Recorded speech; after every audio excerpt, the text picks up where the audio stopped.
boys and girls. In this video, I will be reading 2 more chapters from our book, Winter of the Ice Wizard. So if you remember where we left off yesterday, Jack and Annie and Kathleen and Teddy had just found the House of the Norns, and they knew that only Jack and Annie should be going in because only a mortal can negotiate to break a deal that's been made by someone in this other world that they live in. And Teddy and Kathleen were going to wait outside, but then they heard wolves. So the last thing that they said was, "Hurry up, everyone inside." So if you're following along at home, we are on chapter 5, which begins on page 47, and it is called The Norns. Teddy slammed the door against the wolves. Jack caught his breath. "Welcome," the 3 Norns said in unison. They all looked exactly alike, except they wore gowns of different colors, blue, brown, and gray. "How are you, Jack, Annie, Teddy, and Kathleen?" said the Blue Norn. "We're good now," said Annie. Jack was amazed that the Norns knew all their names. Despite their strange appearance, their friendly smiles and twinkling eyes put him at ease. In their cozy house, he began to feel warm for the first time since they had left home. "Was your journey pleasant?" asked the Brown Norn. "Yes, we came in the Ice Wizard's sleigh," said Annie. "With the help of a wind string," said Teddy. Jack held up the string to show them. The Gray Norn cackled. "Yes, we know. I like a string with knots," she said. "A string with knots would be a boring string. A string without knots would be a boring string indeed," said the Blue Norn. "A life without knots would be a boring life indeed," chimed in the Brown Norn. As they spoke, the Norns kept weaving their bulging eyes, never blinking. Jack sensed that they never closed their eyes or stopped their work. "Sorry to bother you," said Annie, "but Jack and I need the eye of the Wizard of Winter so we can save our friends Merlin and Morgan." "We know," said the Blue Norn. "We are weaving the story of the Ice Wizard now. Come look." Jack moved with the others to the loom. Dozens of tiny pictures were woven into the tapestry. The threads were all wintry colors, blues, grays, browns. "The pictures tell the story of the wizard's life," explained the Brown Norn. One picture showed 2 children playing together. Another showed a boy running after a swan. Another showed 2 white wolves, and another showed an eye in a circle. "What's the story of the eye?" Jack asked. "Long ago the Ice Wizard came to us seeking all the wisdom of the world," said the Gray Norn. "We said we would give him wisdom if he gave us one of his eyes. He agreed to the bargain." "The wizard doesn't seem very wise," said Annie. "Indeed he is not," said the Brown Norn. "We planted the seed of wisdom in his heart, but they never grew." "Why did you want his eye?" asked Jack. "We wished to give it to the Frost Giant," said the Blue Norn. "The Frost Giant," said Teddy. "Who is the Frost Giant?"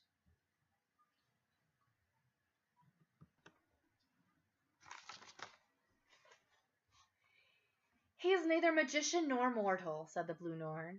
"He is a blind force of nature that spares nothing in his path. We hoped the Frost Giant would use the wizard's eye to see the beauty of the world, so he might choose to care for it rather than destroy it," said the Brown Norn. "But alas, the Frost Giant does not use our gift at all. Instead, he keeps it hidden away right where we left it." "Where's that?" asked Annie. "The Frost Giant sleeps inside the hollow hill," said the Gray Norn. "In the hollow hill is a hole," said the Blue Norn. "In the hole is a hailstone," said the Brown Norn. "And in the heart of the hailstone hides the wizard's eye," said the Gray Norn.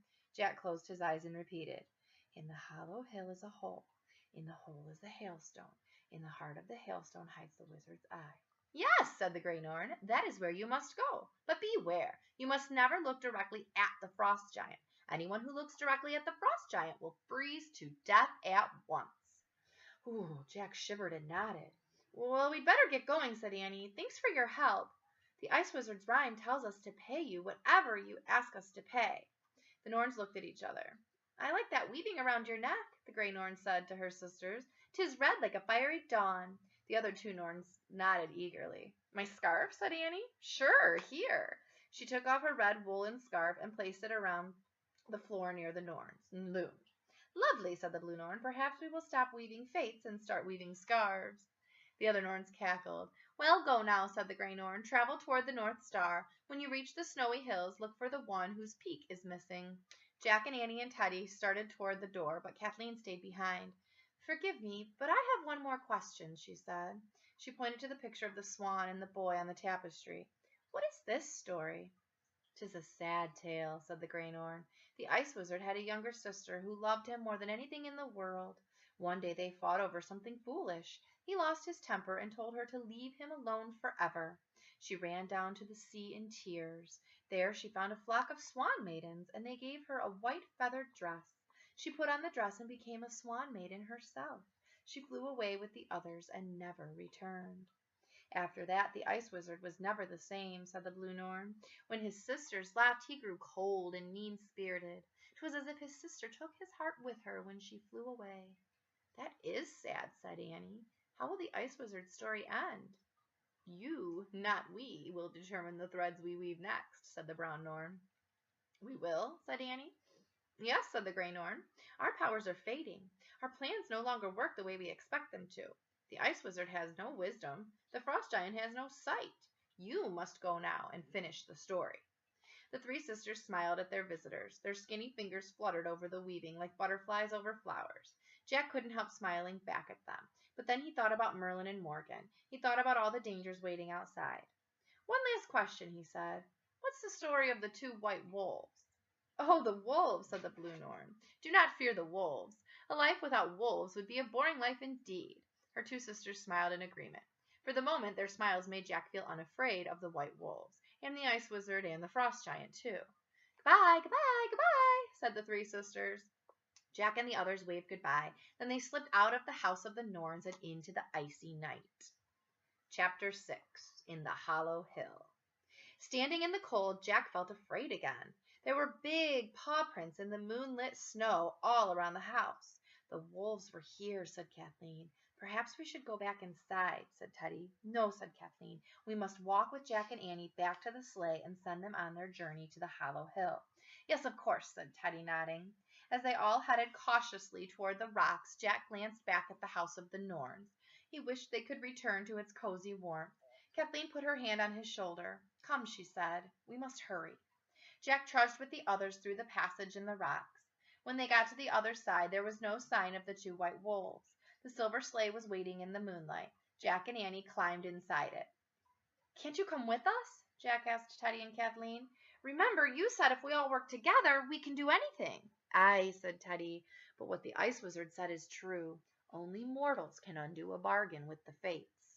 "Do not fear," said Kathleen. "We will be with you in spirit, and we will meet you back at the Wizard's palace at dawn."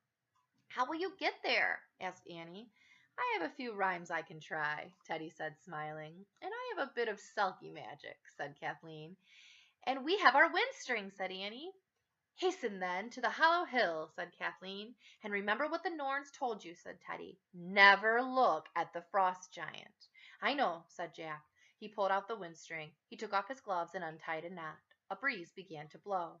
Jack untied a second knot, and the breeze grew stronger. The sail unfurled, and the runners slid forward. Jack untied a third knot. The wind blew hard. The white sail snapped, and the sleigh took off through the night. "Stand fast!" Teddy called after them. Jack and Annie waved goodbye to Teddy and Kathleen as the sleigh that's a tongue twister. As the sleigh slid swiftly over the sea ice. Soon the sleigh bumped onto the snow-covered plain and veered off sharply to the right. "No, toward the North Star!" Jack called to Annie. Annie turned the rudder, steering the sleigh back on course, and they sailed toward the bright star in the distance.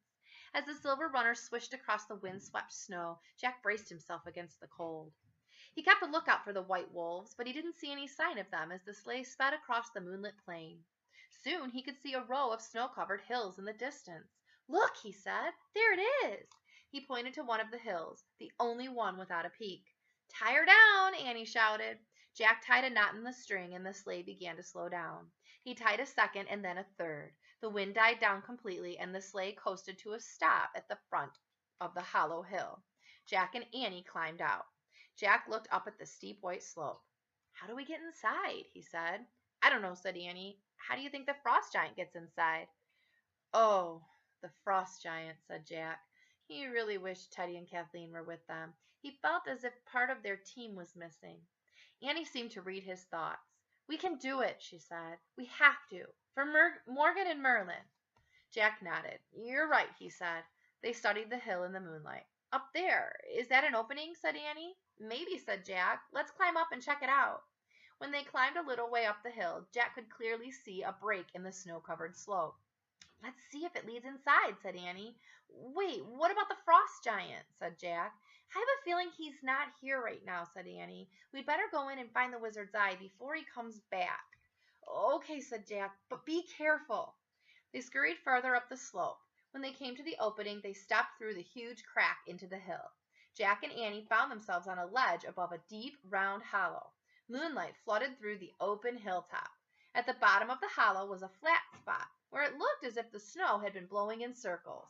That must be where the giant sleeps, said Annie.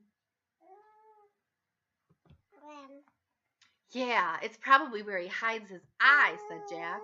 We just have to find a hole, remember? And he repeated what the Norns had said. In the hollow hill is a hole. In the hole is a hailstone. In the heart of the hailstone hides the wizard's eye. Right, said Annie. Jack looked down at the snowy swirl. He looked back at Annie. Onward? Onward, she whispered. Jack and Annie scrambled down the hollow, stepping carefully through the silver moonlight. Sorry, guys. They studied the ground, looking for the hole. Annie stumbled and fell. Whoa, she said. I think I just found the hole. I stepped in it. Really? Said Jack. He knelt beside her. Annie reached down into the hole in the floor hollow. There's something in here, she said. She pulled out a chunk of ice the size of an egg. The hailstone! In the dim light, it was impossible to see if anything was inside the chunk. We don't know if this is the right hailstone, said Jack. We'll have to wait till daylight to see if the eye's in there. It has to be the right one, said Annie. How many hailstones are hidden in a hole in a hollow hill? Good point, said Jack. Annie turned the hailstone over in her hand. Maybe the eye is looking at us now, she said. That's scientifically impossible, said Jack, and I can't see unless it's connected to a brain. Yeah, and a string can't make the wind blow either, Annie said. Forget science. In this place... Wait, she caught her breath. Did you feel that? Feel what? Said Jack. The ground's shaking, said Annie. Jack did feel the ground trembling. He heard a strange sound, too, a loud huffing sound coming from outside the hill. It sounded like breathing. The giant's back, said Annie. Oh, no, cried Jack. The ground kept rumbling. The breathing sounds got louder. Hide the hailstone, said Jack. Annie shoved the ice chunk in her pocket. It sounded like the giant was entering the hollow. He's coming, said Annie. Hide, whispered Jack. Jack pulled Annie into the shadows. He remembered the Grey Norn's warning. Anyone who looks directly at the frost giant will freeze to death at once. Whatever you do, don't look at him, he whispered to Annie. Crouching in the dark, they buried their faces in their hands, and they waited. We're going to stop there. Oh no, what's going to happen? We'll find out tomorrow. Bye, boys and girls.